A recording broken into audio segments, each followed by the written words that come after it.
नमस्कार। आप देख रहे हैं द के एन न्यूज़ और मैं हूं आपके साथ अलका तिवारी। आज की हमारे सबसे बड़ी और दिल दहला देने वाली खबर गाजीपुर से है, जहां शिक्षा के मंदिर में खून की होली खेली गई। जी हां, गाजीपुर के महाराजगंज इलाके के सनबीम स्कूल में 9वीं कक्षा के एक छात्र ने 10वीं के छात्र आदित्य वर्मा की चाकू मारकर बेरहमी से हत्या कर दी। यही नहीं, जब कुछ बच्चों ने बीच बचाव करने की कोशिश की तो आरोपी ने उन पर भी चाकू से हमला कर दिया, जिससे कई बच्चे घायल हो गए।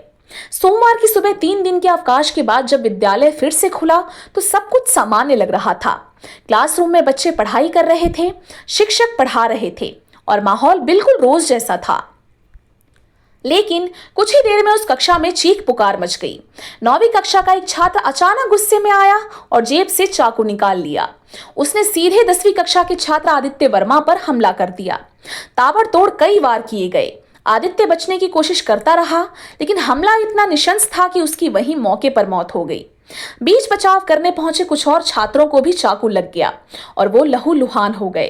पूरा क्लासरूम मातम और दहशत में बदल गया।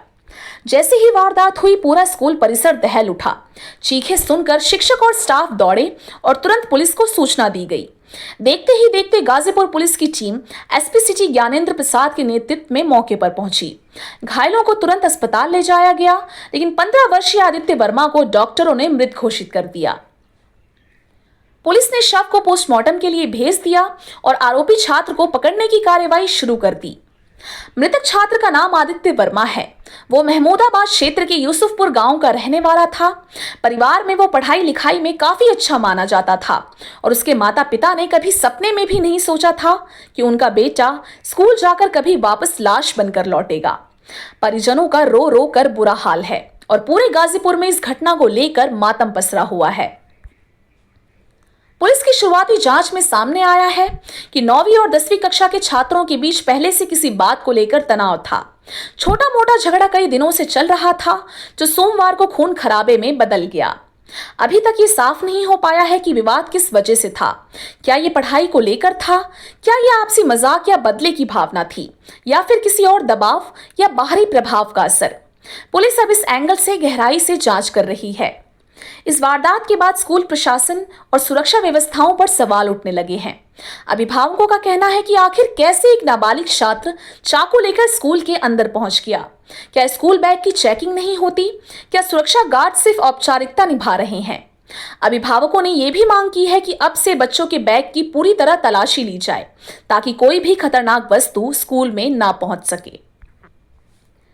इस घटना ने पूरे समाज को झकझोर कर रख दिया है। एक तरफ शिक्षा का मंदिर, जहां बच्चों को संस्कार, अनुशासन और जीवन के मूल्य सिखाए जाने चाहिए, वहीं अब वही जगह खून से लाल हो रही है। लोगों का कहना है कि आजकल की फिल्मों, वेब सीरीज और सोशल मीडिया प्लेटफॉर्म्स पर बच्चों को हिंसा, गैंगस्टर कल्चर और हथियारों को लेकर जिस तरह का कंटेंट दिखाया जा रहा है, उसका सीधा असर उनकी मानसिकता पर पड़ रहा है। क्या यही वजह है कि बच्चे छोटी सी बात पर जान लेने और देने पर उतारू हो जाते हैं? सनबीम स्कूल प्रशासन ने घटना पर गहरा दुख जताया है। उन्होंने कहा कि यह बेहद दुर्भाग्यपूर्ण और शर्मनाक है। स्कूल प्रबंधन ने भी ये भरोसा दिलाया कि बच्चों की सुरक्षा के लिए नए कदम उठाए जाएंगे और हर अभिभावक से बातचीत करके ठोस उपाय किए जाएंगे। ये घटना केवल एक स्कूल तक सीमित नहीं है, ये पूरे समाज और हमारी शिक्षा व्यवस्था पर बड़ा सवाल है। क्या बच्चों पर पढ़ाई का दबाव इतना बढ़ गया है कि वो तनाव में आकर हिंसा का रास्ता चुनने लगे हैं? क्या परिवार में संवाद की कमी बच्चों को अकेलापन और गुस्सा दे रही है? क्या फिल्मों और डिजिटल कंटेंट की हिंसा मासूम दिमागों को अपराध की ओर धकेल रही है? और सबसे बड़ा सवाल, क्या हमारा स्कूल वाकई बच्चों की सुरक्षा को गंभीरता से ले रहा है? गाजीपुर का ये मामला हमें चेतावनी देता है। हमें न केवल शिक्षा व्यवस्था को सुधारने की जरूरत है, बल्कि बच्चों के मनोविज्ञान को समझने और समय रहते उनके गुस्से और तनाव को संभालने की भी आवश्यकता है। क्योंकि अगर स्कूल की चार दीवारी के अंदर चाकू चलेंगे, खून गिरेगा और मासूम जाने जाएंगी, तो फिर शिक्षा का असली मकसद ही सवालों के घेरे में आ जाएगा।